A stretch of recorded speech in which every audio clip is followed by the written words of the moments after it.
It's waxing lyrical, baby. Hello, Wax, and welcome to Wax and Lyrical with Mainz and Dutts. I'm your host, Mainz, and my colleague in a danger zone in Rainford, who would act as wildly as R2-D2 did when he was touched by Ahsoka. It's Mr. Neil Dutton. How are we, Neil? She's a handsome lady in real life, or cartoon form. In real life? Yeah. That real life Ahsoka, Tana. Brilliant. I think the phrase, I'm an old friend of the family, too soon, love. I mean, she only fought him once in Rebels, I guess. They were friends pre that in Clone Wars, I guess. Yeah, old friend of the family implies that a friend of a member of this family is automatically a friend of everyone else in it. I don't think Luke's there just yet. No, it's like, oh, do I know you? Yeah, well, I knew your dad. Oh, yeah, cool. Pre Black Mask or post? Yeah. Anyway, this isn't the Star Wars. This isn't the Star Wars show. This is the NFL. I should point out, though, of course, that this program is called The Book of Boba Fett, and The Book of Boba Fett, in its last 90 minutes, has had 2 lines from Boba Fett. Yeah, but Boba Fett is well famous for being in Empire Strikes Back, where he had 4 fucking lines. So wind your neck in. This is where Boba's at his best. Limited time, limited screen time, and limited talking.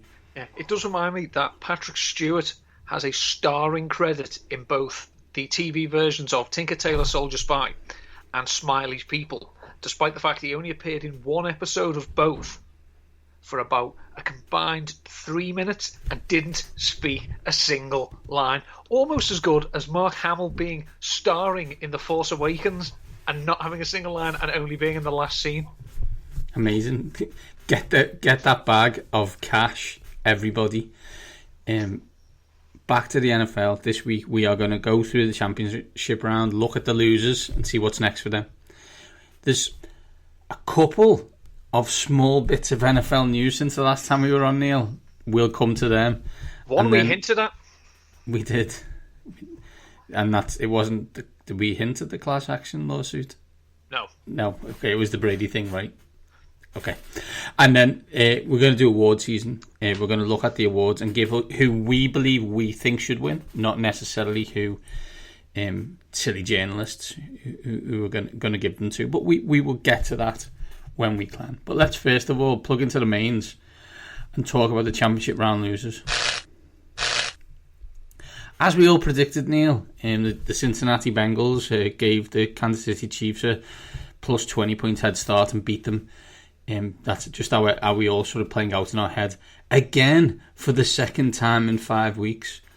Let's move on to the Chiefs.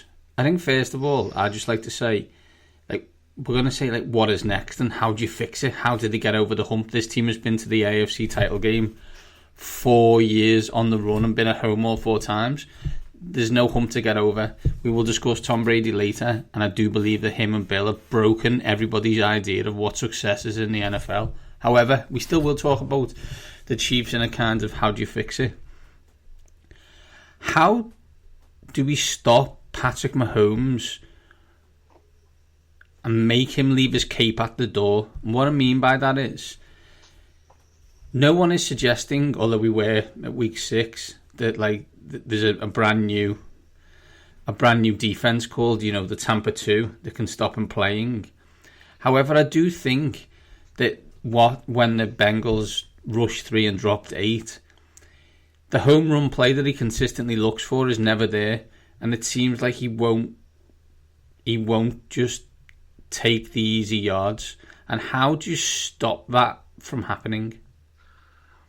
The most important thing, of course, is to stress to Patrick and quarterbacks everywhere that for some reason my light keeps going off and I'm being plunged into darkness. However, I actually look quite spooky on the video, so I'll continue. It's to stress that every drive should end with one of your players kicking the ball. Whether that means a field goal, then a kickoff, or a punt. They are allowed. You were 21-3 up, whatever it was, at the half. 3 points there, getting the ball to start the second half, you kill the game. you got greedy, and this led to quite a public, I'm not going to say falling out, but divergence of opinion between Patrick and Big Red.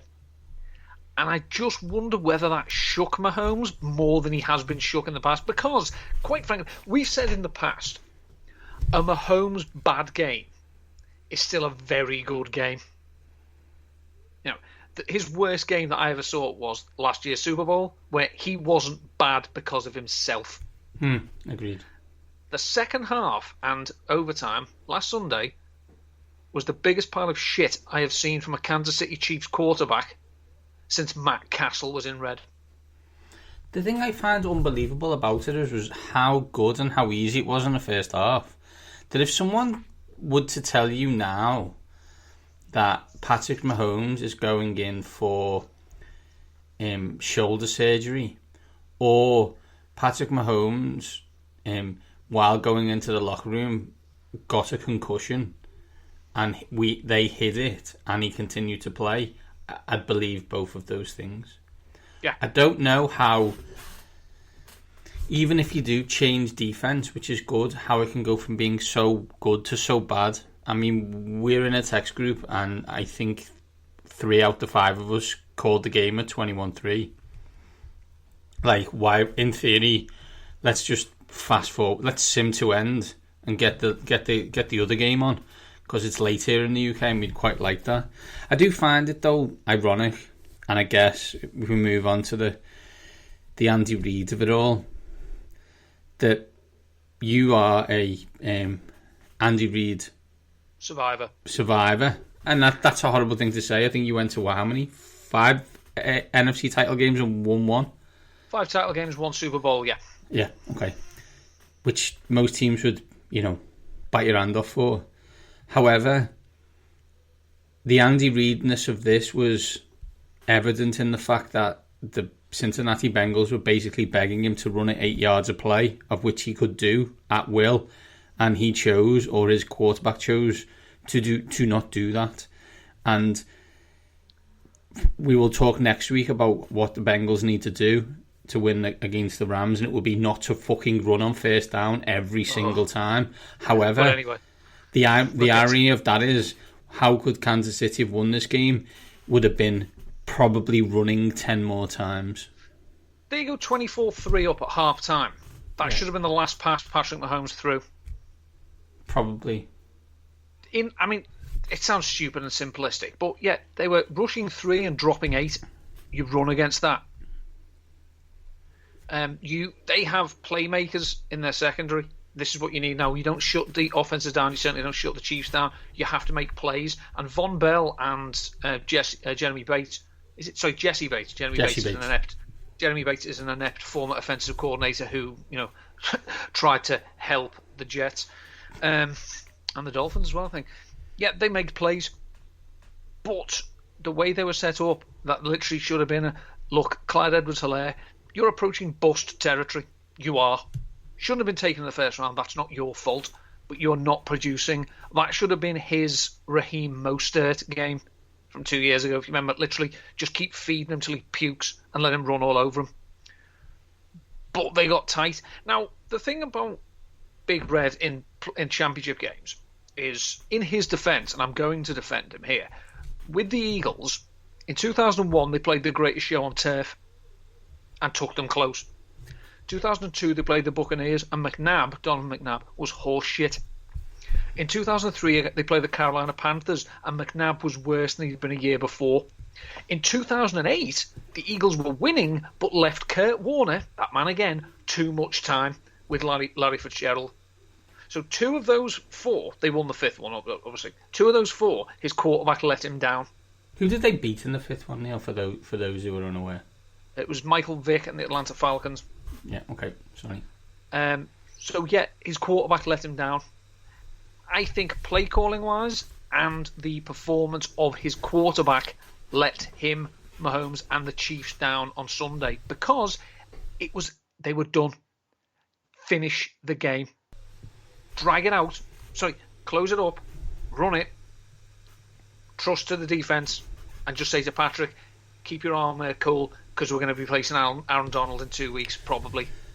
I think it's funny, really, because Andy Reid was running 2020 offenses in 2002, and we were all going absolutely berserk because he wouldn't, use Brian Westbrook enough, right? We wanted him to run him, and he never did, and we all got mad, like proper mad, like super mad all the time about it, even though his team kept on getting to the NFC title game, which is wild. I guess it's how the world works. That was probably pre-Twitter as well, so we probably just shouted at each other. He does have a blind spot, though, I think, where he much like Mahomes, sometimes will not take what the defense is giving him when it comes to running the ball. Wants to kill a shot. Yeah, and that's fine. And, what? Big Red's been to what? 9? Is that 9 title games now? Mm. He's only won 2, and that's not great, Bob. He's won 3. 3, sorry. Yeah, 3. Sorry, yeah. Sorry, lost 2 Super Bowls. Yeah, sorry. So he's a 33% success rate is not what we're looking for. Do I think he's got a great chance of being there again next year? Yeah, because he's got probably the best quarterback in the NFL. Am I majorly concerned by the Kansas City Chiefs? No, not really. Do they have some things to work on because of cap and age and stuff like that? Yeah. But do I think Andy Reid will work it out? Well, Donovan McNabb was a very, very good quarterback. I'm not 100% sure he was a Hall of Famer, proven by the fact he's not in the Hall of Fame. And Big Red's won with quarterbacks a lot worse than him and a lot worse than Patrick Mahomes. So I think I'm all right. There needs not to be a situation in the playoffs or in any game next year where the Chiefs have got to have it that your download plays to DeMarcus Robinson, Mecole Hardman and Byron Pringle. For God's sake, go out and get Mike Williams would be perfect. I don't see them getting it. So you were thinking, okay, let's look at a big bugger in the draft. I mean, Odell Beckham has been mooted. But given what we're going to talk about later, talk me through how Chris Godwin doesn't take a less than market deal to play for the Kansas City Chiefs. I can't. Because then you basically got him and Kelsey across the middle of the field, and they are basically unplayable because you cover them and they just bomb it to Tyreek Hill. Yeah. Or, and hear me out, you get a proper running back as well. Yeah, but he's not. Andy's never done that, and he never will. Let's move on to the San Francisco 49ers. We talked about Andy Reid, and we're going to go in here on Kyle Shanahan. We've gone from one head coach who was too bold to a coward. Go on. Yes, but they do share something in common over history, and the thing I don't understand about these two coaches is they are both in the top 10 greatest defensive minds of the past 30 years in the NFL, right? They have absolutely zero understanding of game management. Like, I don't know how it's even possible to understand how bad they are at game management. It was a bad game management off between the 49ers and the Rams, and Kyle Shanahan came out worse. Because this is a man who I have seen consistently for a decade with some fucking awful teams get 7 yards a carry every single time, and he punts it on 4th and fucking 2 and then tells people in a press conference he would do it again. Guess what? You should be fired then. You're not allowed to be a head coach anymore, because what will happen is you can become an offensive coordinator, and then I will tell you as the head coach, get me 2 yards because I ain't putting it. Yeah, this is the problem. It comes down to this: you can be as innovative as you want, but if you still fail the same way as the old generation, then you'll make them proud, and the Mark Schlerets of the world will sit there and say, "No, that's unfortunate. You're an idiot." I'm sorry. You can fail, but fail properly. No, you can't fail in a new way. That's not acceptable. This is why, I'm totally different situation, but this is why they always mock Chip Kelly. It might not work, but if he comes in and he fails doing it his way, no, we can't have that. No, you fail our way. You get to 4th and 1 and you kick the ball away and give it to the good offenses. That's terrible. How dare you not go for it? He's a coward. I'm terribly sorry. And I say he out-cowarded. He out-cowarded Sean his apprentice. Correct. Big red fail because he was too aggressive and his quarterback was too aggressive. We've got a quarterback here who before Sunday hadn't thrown a touchdown pass in the playoffs. JT O'Sullivan had pointed out some film that Jimmy Garoppolo actually wasn't playing terribly. He was just being let down at times. Okay, I buy that. I believe JT when it comes to some quarterback things. Mm-hmm. Jimmy Garoppolo... Playing Jimmy Garoppolo was the low EV move. Yeah, he can facilitate the offense. This is the playoffs. Now, facilitating, it's not going to get you all the way. It got them as far as it did, and that's a hats off to them. And also a major black eye for the teams they beat. But at times when it's, we need a play, he failed. He came up small. And this is what happens. Not helped by the fact that he knows I'm never going to have 4 downs to do this. I'm playing in a 3-down offense. Bless him. Doug Peterson had his faults towards the end, but that first season, that Super Bowl season, the Eagles knew we were 4 downs to get this, and the shift in mentality from you see teams defenses when they get a 3rd down stop, and they're all up, they're all fists in the air indicating 4th down. Yeah, you think you finished. We know we haven't, and that shift of emphasis is such a massive advantage over teams who only play 3 downs. Kyle Shanahan does not. I would argue that, and I will argue this actually, the supporting cast of characters that the San Francisco 49ers put out collectively is a better team than the Los Angeles Rams. But they failed because the quarterback came up small and the cowardly head coach made a few more cowardly decisions than the one on the other side. The thing I find crazy is how this should, like, there's a statistical concept of this and I'm perfectly fine with it and that makes perfect sense to me. But let's just do, if you want to be hearts and minds guy, I know football, don't give me your numbers thing. If you're on a defence, what's the last thing you want the team to do? Go for it. If you're a fan, the last thing, your team's on defence, the last thing you want them to do is go for it. You want them to give you the ball back. That's what you want. So I don't. Okay, don't believe numbers. Cool story. Like, welcome to the Dark Ages and go and use a fucking abacus. But that's not what I'm talking about. I don't want you to keep the ball. I want to have the ball. Yeah. So you having the ball again, I don't like. So don't do that. Like, it's just crazy to me. We move on to the quarterback. I'll just say quickly, there was a line once, I forget who it was, but it was a general of some description and some note who said, if your enemy is making mistakes, don't stop them. Correct. Onto the quarterback. Basically, in the end of year press conferences, it seems like he's gone. And that makes perfect sense, right? You drafted Trey Lance at 3 and you should use him. What do you expect to be next for Jimmy Garoppolo? Probably a team that is in quarterback purgatory. Not good. Not bad enough to get one of the prime picks. Not good enough to have salary cap that they can bring in a player like this. I don't see him going to the Tampa Bay Buccaneers. I don't think they've got the money for it anyway.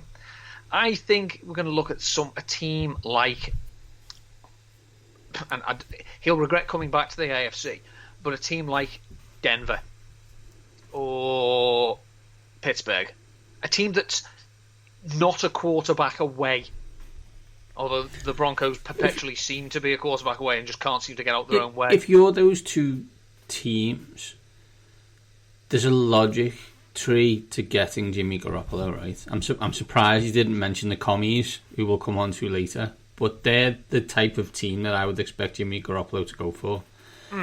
My issue with all 3 of them is, will he be better than the quarterback they've got now? Yes. Does that mean they will win more games than they did last year? Yes. Will they win a Super Bowl with Jimmy Garoppolo? No. And it comes down to the question of, what are we all here for? I see this as if a team gets Jimmy Garoppolo, it's a head coach GM decision based on the fact that they don't want to get fired, or they just want to be good, not great. If I am Washington and I am at 11, I think they're 11, right? 11. why would I not swing for the fences? Like, if I'm the owner, who, I don't know if you saw a retweet today, he's turned into a hobo, who knew? Why would I sign Jimmy Garoppolo so I can win 10 games? I don't see the point. I want to win 13 games and go to Super Bowl. I'm not doing that with Jimmy Garoppolo. I need a chance that the quarterback I draft is otherworldly. Now, he might not be, and based on all the draft reports we're getting from these quarterbacks, he probably won't be. But I'd rather make that. I'd rather take the gamble. I'd rather twist at 17 than stick and see if the house has got 21. Because guess what, the house will have 21. It's always that thing. He strikes me as the type of player that a team will bring in and then draft as well. Maybe, yeah. He's Tyrod Taylor without the mobility. And as I say, all these teams who are stacked, you know, the Broncos with all their receivers and their running backs and their defense, you know, oh yeah, we can win with him. You can't, because he's shown he can't win with stacked rosters. He did it in 2019. He's done it this year. The team fell apart because he couldn't make plays when it was needed to. And I'm sorry if this means Jeff Garcia and I can't be friends. Thank you for that one magical playoff run, Jeff. Other than that, I don't give a shit. He is not a winning quarterback. He will win you enough to ensure you don't win everything. Neil, in expected points, is it EPA? In EPA per drive, he's third. That EPA is a team stat. Exactly, that's what I was going to say. It's got absolutely zero to do with Jimmy Garoppolo.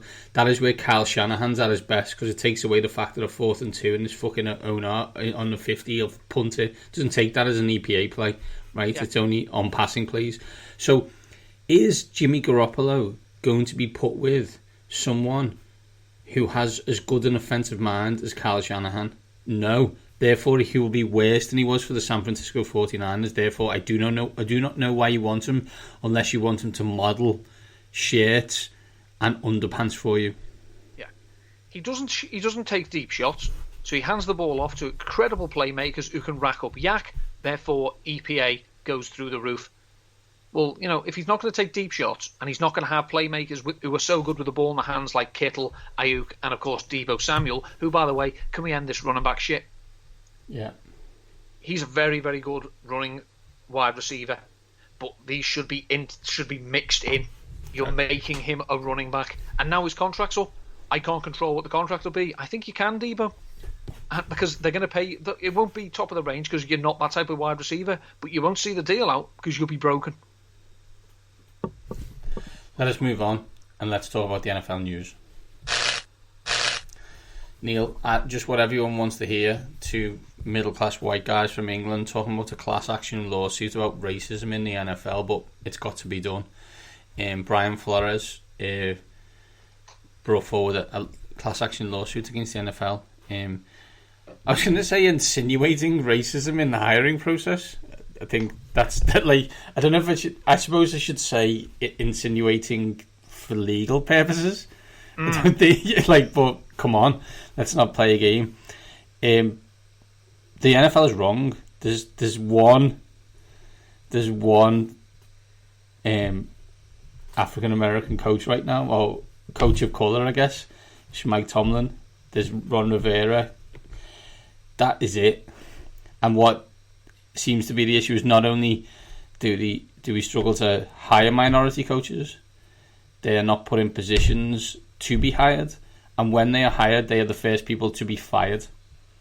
So the question is, they are wrong. They know they are wrong. They will have to settle. I wouldn't be surprised if an owner gets done, and it might be Stephen Ross. But is there any way to fix it? There's nothing the NFL or the legal system can do to fix this endemic problem.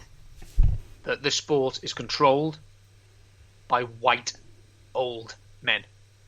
They do not want young black men coming in and taking over their game.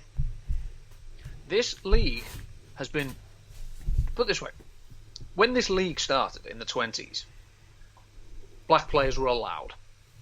Still a bit of, but they were allowed. There was then an unofficial colour ban until the 1940s, perpetuated by one team above all else, It'll stun you what team that was. No, it doesn't stun me because it was Washington. Racism has been part of the DNA of the National Football League, and it continues to. This was when it was a Mickey Mouse league. They were playing essentially exhibition games amongst themselves. It's now a multi-billion-dollar organisation. 70% of the players are black, and of the 32 teams, there's one black head coach. Here's a little question for you. Interesting little thought experiment. Of black head coaches who've been fired, how many can you think of got another head coaching job? Well, this is the question, right? Yeah. Is that they are hired, they are fired, and to be fair, that's how the NFL coaching game goes, right? You know, unless you're Bill Belichick, you will eventually get fired. As you quite rightly point out, the issue is you don't get rehired.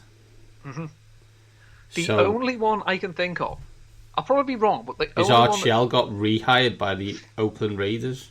he did, but I'm thinking Romeo Crennel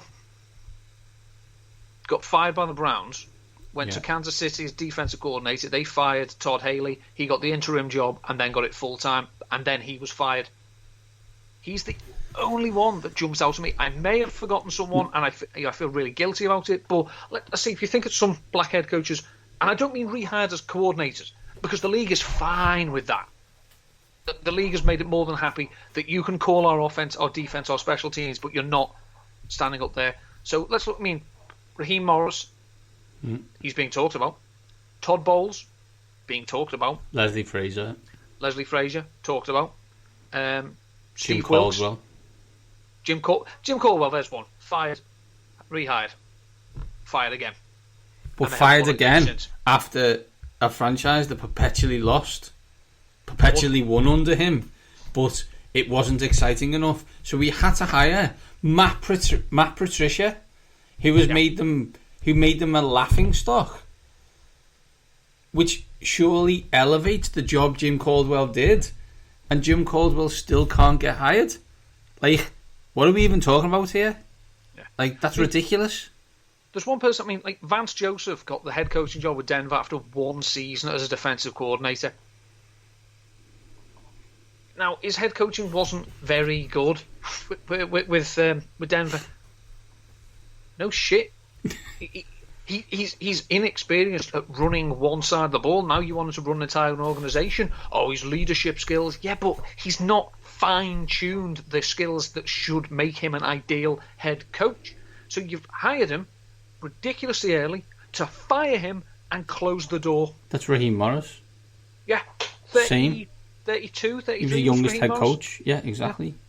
Whereas, if we use that exact analogy, there's a coach who was hired ridiculously young, was completely out of his depth, fell out with everybody, decided he was in charge, drafted in really badly, was fired eventually, set that franchise back years, went back, was successful again, then signed up to take another head coaching job, and then turned it down at the last minute, and is still getting hired again in Josh McDaniels because, in his own breath, I've grown up.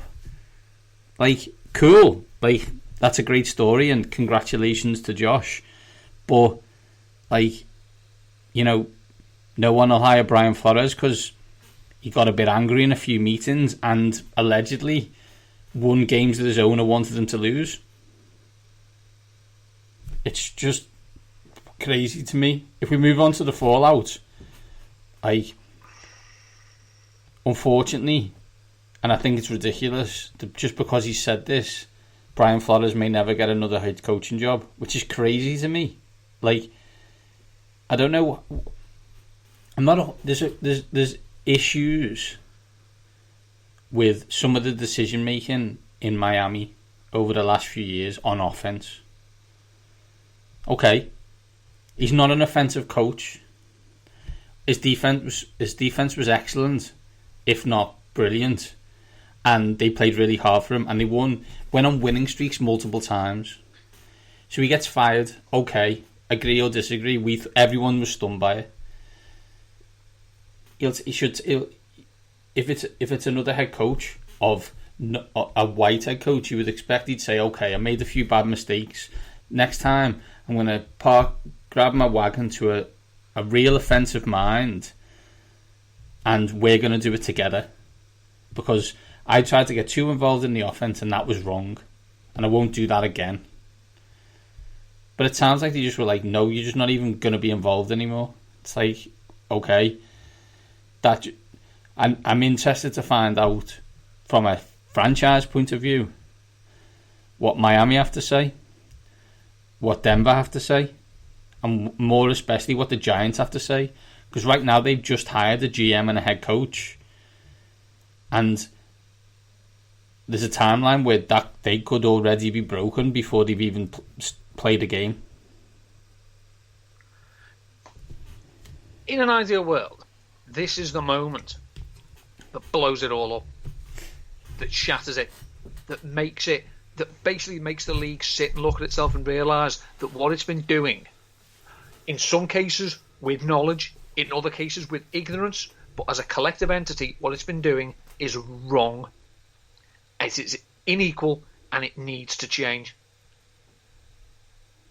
But billion-dollar organisations can pay for the best lawyers and can get the best witnesses, whereas Brian Flores and Hugh Jackson and any other black former head coaches or overlooked offensive coordinators and defensive coordinators, they can't fight that all the way unless they have the receipts.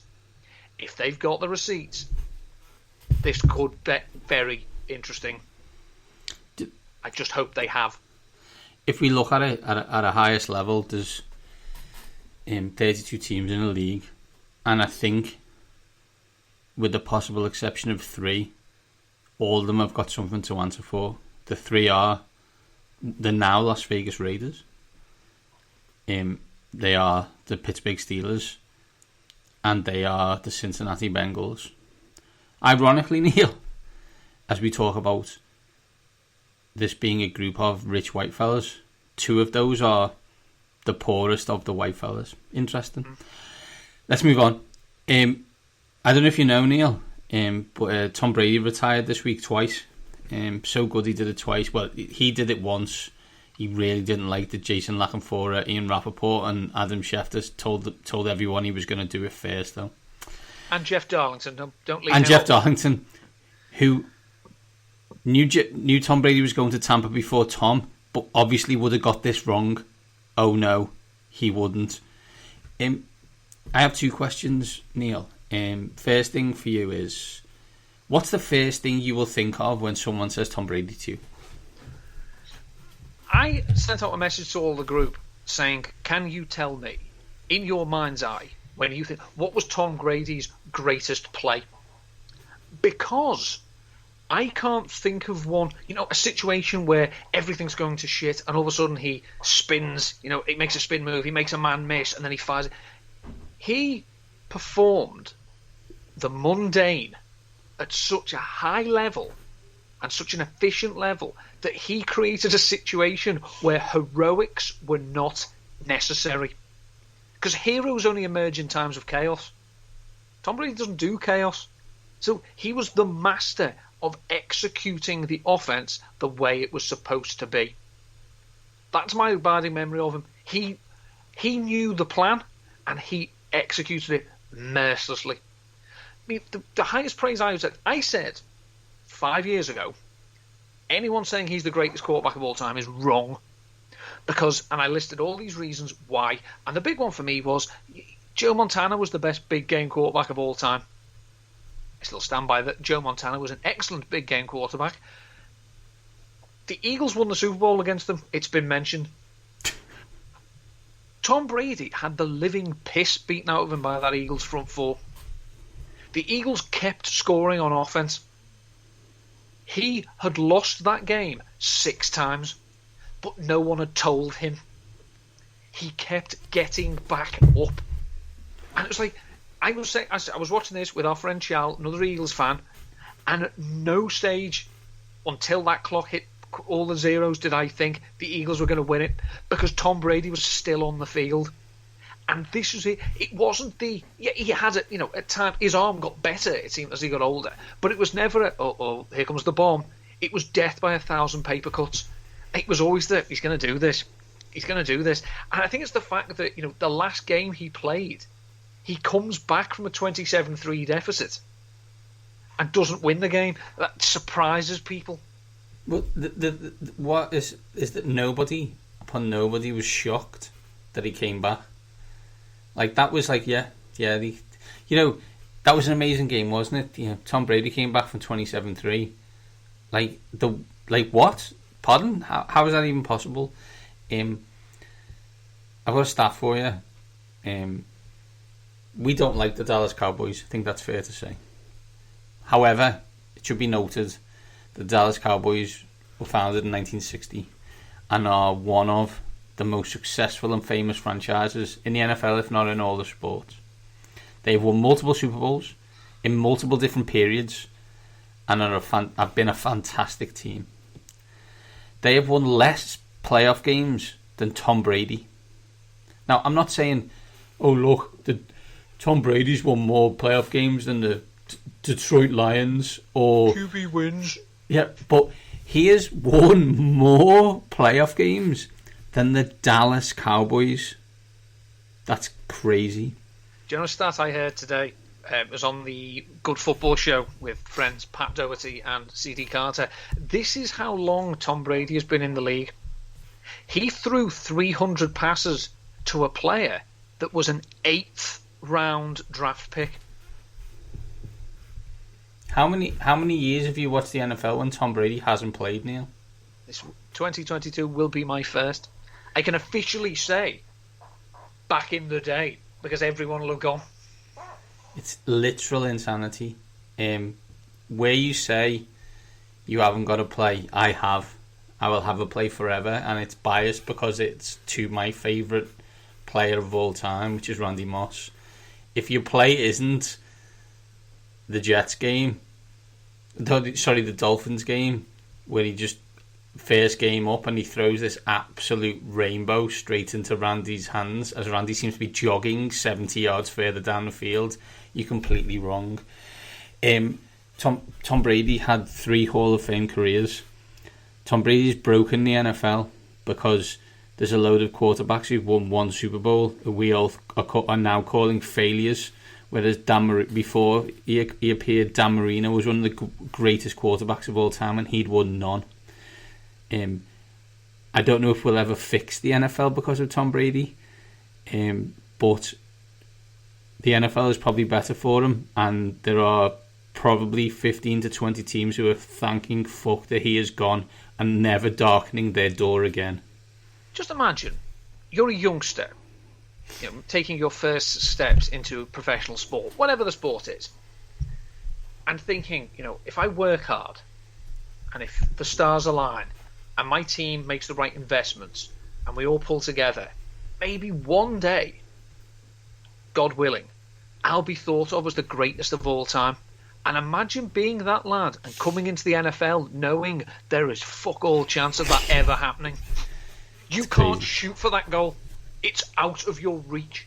People say, Mahomes, 4 championships. Oh, right. And how many of those championship game meltdowns that Mahomes had on Sunday did Brady have in the big stage? I don't remember them.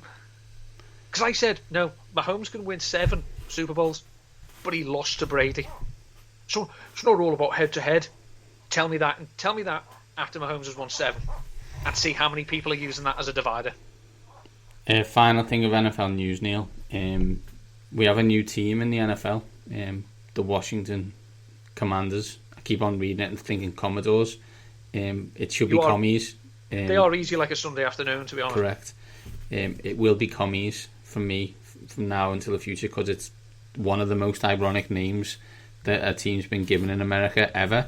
In one of the countries that are absolutely so fearful of any form of socialism / communism, to have a team called the Commies is epic. Denny is beside himself with joy. I know, can't wait to talk to him about it. It's Blair. It's whatever. The owner's still in charge. So guess what? Not much has changed apart from the name. as someone did point out, that tomorrow team officials from the Washington Commanders will appear before a congressional committee to talk about the franchise's toxic workplace culture. That should let you know how whelmed I am about this rather disappointing name change. It sounds like, as various people have tweeted, it sounds like the team name given to a team in a football movie that didn't get the official nod from the NFL. It does absolutely nothing to alter my opinion or perception of the franchise and the people who own and run it.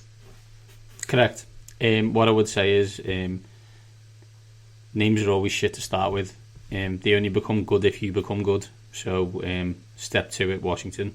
Otherwise, you will continue to be a laughingstock. Whether you are the former team beginning with R, the football team, or the Commanders. I will miss the football team. I would never have changed it. But, you know, what do I know? Because I'm not some PR expert. He probably got paid $700,000. And because of Dan Snyder, was white and female. Anyway, let's move on. Let's get on to the awards. Neil, we thought there's a gap in the calendar, which I hate, by the way. Like, I understand why it happens, but I hate it. We do the awards. These are regular season awards. Correct, Neil? So we're not taking into account playoffs, no. Or I'm not anyway. So we've got 7 awards, which are kind of the standard normal ones. I think me and Neil agree on most of them. I know Neil has seen mine. I haven't seen Neil's. That's what she said. Right. So let's start and let's go MVP. I will go first. MVP is an award for play on the field and not play in Pat McAfee's podcasts and exposés in ESPN before playoff games. It's Aaron Rodgers. Back-to-back MVPs. Tremendously talented quarterback who weirdly can't win in the playoffs. Again, we come back to the Tom Brady analogy. But this is a regular season award, and I thought he was the best quarterback in the NFL last season, and because he was the best quarterback, that makes him MVP. Sorry, that's unfortunately how it works, so I've gone with Aaron Rodgers. The annoying thing as we come every year, the argument with this award is, how do you define valuable? So, I mean, I propose, and have proposed for a long time, scrap it and call it Player of the Year. So that's the mentality I'm going down. I don't think you can separate the play of Tom Brady and Aaron Rodgers to such an extent that one stands above the other. So I'm looking at who was the best player in football in 2021, and it's Cooper Kupp. And if this was how this award was being awarded, as opposed to we give this to quarterbacks, you get the other one, Cooper Kupp would be winning this award. 145 receptions, 1,947 receiving yards, 16 touchdowns, the rare Triple Crown winner. My MVP would be Cooper Kupp. 2 things on that. It's tough to argue, apart from the fact that someone's got to throw it to him. So does that not make Matt Stafford the MVP, or does it Sean McVay? Also, you, good sir, forget that Aaron Rodgers missed a game, and I watched Jordan Love play the Kansas City Chiefs, and if that doesn't prove the value of Aaron Rodgers, I don't know what does. Offensive Player of the Year is your Cooper Kupp, Neil. You've said all the things right. He's a Triple Crown. He can't be covered, and they decided to help him in the playoffs by giving him Odell Beckham Jr. So cool. I'm going to go with Cooper Kupp. Well, my Offensive Player of the Year, because I'm not giving it to Cooper Kupp, is Jonathan Taylor. Because again, here's a man who the team should have been on his back because the quarterback was not up to it. And he responded with a league-high 332 carries, 1,811 rushing yards, 18 touchdowns. And also, this obviously helps the fact that the quarterback couldn't do it by himself and couldn't do it. Jonathan Taylor had 40 receptions for 360 yards. It's quite heartbreaking that Jonathan Taylor isn't in the playoffs and Clyde Edwards-Helaire is. But he would be my Offensive Player of the Year. We mentioned Jimmy Garoppolo before, Neil. Talk me through how Jimmy Garoppolo isn't a Colt and make them better. He still didn't win a Super Bowl. But they're better than with Carson Wentz, no? This comes down again. Jimmy Garoppolo would fail in conventional ways as opposed to the pick six, shovel pass, wrong hand pass that Carson Wentz seems to be perfecting. I think Frank Reich would less likely have a heart attack if Jimmy Garoppolo was his quarterback, personally. I think Frank Reich would just like a season with back-to-back the same quarterback. I think that'd be lovely. Well, he can have it with Carson Wentz if he wants. I'm not sure that's lovely. Defensive player of the year for me is TJ Watt. He was the best player on a fantastic Steelers defense. He basically nearly broke the sack record and played like half the games. I'm not really sure how you could watch the Pittsburgh Steelers on offense and then look at the wins they had and not think that the best player on the defense was not the defensive player of the year for the whole league. So my defensive player of the year is TJ Watt. Yeah, 22.5 sacks, 21 tackles for loss, 5 forced fumbles. The guy was a wrecking machine and a playmaker. He's my choice as well. Offensive rookie of the year, I've gone with Jamar Chase. I'm perfectly comfortable, and I don't know what you've done if you've gone for Mac Jones, and it makes perfect sense to me. I think Mac Jones had a fantastic season. I think he was over and above expectations. You know, he's a rookie. He's not supposed to be spectacular. I think he did very well. He did exactly what they wanted him to do. But I love the narrative of Jamar Chase. I fell for the narrative. Don't draft him because he's not an offensive lineman. You drafted him, we'll shout at you. We'll then find out that he can't catch in the preseason and in training camp, so therefore we'll laugh at you. And then he will break the rookie record for yards and catches, and we'll all look stupid. So I'm giving it to Jamar Chase. I am as well. I say Mac Jones has shown that he can operate an NFL offense, especially one that seems tailored to his strengths. That's fantastic. This guy could be changing the perception of what wide receivers we are looking for. So 81 receptions, 1,455 yards, 13 touchdowns, regular season award. Remember, so we're not taking into account what he's been doing in the playoffs. And, you know, as Adam Levitan said on Establish the Run, for now and forever, the college shower narrative, you know, the hijinks these kids get up to in their dorms and shower rooms cannot be understated. And also never forget that Les Miles thought that he should be a corner because he couldn't catch. Defensive rookie of the year, I think for me is easy to Micah Parsons, Dallas Cowboys. Boy, if someone went back through the annals of draft podcast that me and you did, you'd find us going, Dallas Cowboys picked a linebacker. What's that about? What we didn't know is, because we're not very good at this, is that he wasn't just a linebacker, he could also pass rush, and when he pass rushed, he was devastating. I can't wait for them to pay him an awful lot of money, and them to be, you know, Blair Jalen like Smith. they always are. If we go even further back, we'll see that I did a mock draft picking for the Eagles for Player Profiler with all the other writers when the Eagles were still picking 6th, and I had them taking Micah Parsons. But you wanted him to be a run-stuffing linebacker, not a pass rushing juggernaut. Yeah. But yeah, as I say, 13 sacks, 20 tackles for loss, 3 forced fumbles, and 3 pass defences as well. So, yeah, he was a playmaker, and this is the problem. This is not the problem. This is what we say. You don't shut down teams anymore unless they're crap. You've got to make plays, and he made plays. Coach of the year, Neil. For me, this was pretty easy, really, and it's Mike Vrabel. They used the most players in the league for at least half the season, if not more. They didn't have their best player, who's Derrick Henry. They also didn't have their second best player, who's AJ Brown, and they still were the number 1 seed in the AFC. Again, this is a regular season award, and I don't know what it is about Mike Vrabel, but he seems to be a very good coach, even if he would like to cut his own winkle off. As I say, he does look like the closest thing to Paul Hollywood that the NFL can produce.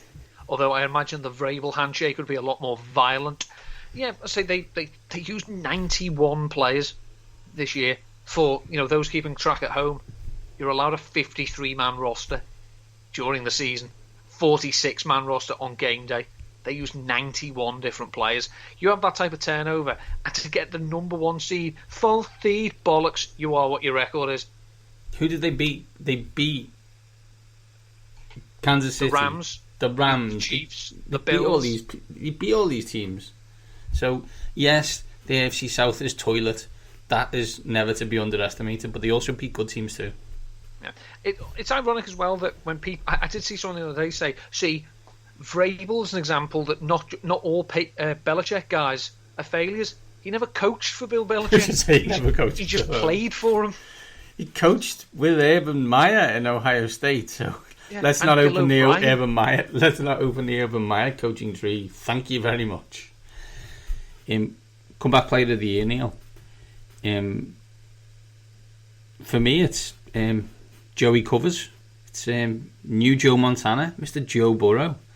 We forget that first year was his rookie year, and he tore his ACL in a game against the football team, ironically enough, and he was back for week 1 and led the Cincinnati Bengals to the AFC North title. You had them bottom, I had them third, much like everybody else. I don't know how he's not comeback player of the year. Yeah, as someone pointed out, at the moment, the odds I looked at, he's actually second in the betting behind Dak Prescott. Okay. No one can tell me, based on that last month of the season, that Dak Prescott elevated the team around him for 17 games. You just can't. You can try. Try. I like listening to mad people. It passes the time wonderfully for me. Joe Burrow led the NFL in completion percentage, 70.4%. He had 4,611 passing yards, 34 touchdowns, 14 interceptions, and led the Bengals to their first division title since 2015. You only had to look at his play down the stretch to see that he elevated the players around him. Now, Dak Prescott had a couple of decent games at the back end of the season. I think he ripped Washington a new one. And then he helped torch the Eagles practice squad in Week 18. I'm not bitter. They're playing the practice squad. Look at the playing time. Look at the snap counts. Tell me I'm wrong. Again, I like listening to nutters. Joe Burrow came back from a serious injury that affected him later in the season than Dak Prescott's, and elevated a team that had no business being where they are now, and they certainly shouldn't have been contending for a title. So if Dak gets it, I don't understand it. So for me, I'm with you. It's the new Joe Cool, Joe Burrow. That is our awards, Neil. We are coming to the end of the season, obviously. But before we do our Super Bowl preview next week, where can people catch you? This week, you'll just have to follow me on the Twitter at ndutton13, because I actually haven't done any writing this week. I've been working on other projects that aren't going to see the light of day. I'm hopeful that over the weekend I will be writing my route report, where I look for number fire using advanced stats and metrics. Love that phrase. I'm going to be looking to see which quarterbacks threw the most different types of routes. So I'm going to look and see who threw the most yards, who had the most touchdowns, and most importantly as well, who had the most interceptions. I'm not going to. I could look into this and pick fault in why Jalen Hurts, what routes he struggles at. I assure you, I have taken that data away. We may discuss it at some point, but this is just going to be across the league. So hopefully I can get that done on Sunday and have it out for next week. But other than that, follow me on Twitter for inane ramblings this week at ndutton13.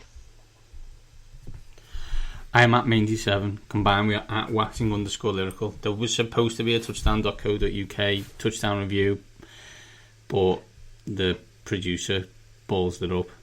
I'd like to slag him off, but that producer is me. So there we go. That will never see the light of day. And there's 4 angry people across Dallas, Texas, Manchester and Newcastle who will be coming for me. But what can I do? Neil, enjoy the break. You're not watching the Pro Bowl? Enjoy the Pro Bowl. Yeah, I am. Obvs. And then next week we'll be back, and we probably should talk about the Super Bowl. What I'll be doing is talking you through what I believe the set list will be for the halftime show, because it hits me right in the 2001 area. Well, I'm hoping that you will come to the party as you normally do with the crazy prop bets that everyone needs to know about. They will. I will, and it will be which is the first song and why is it. Still Dre. Okay, anyway. I forgot about him. On that note, these top guys are out.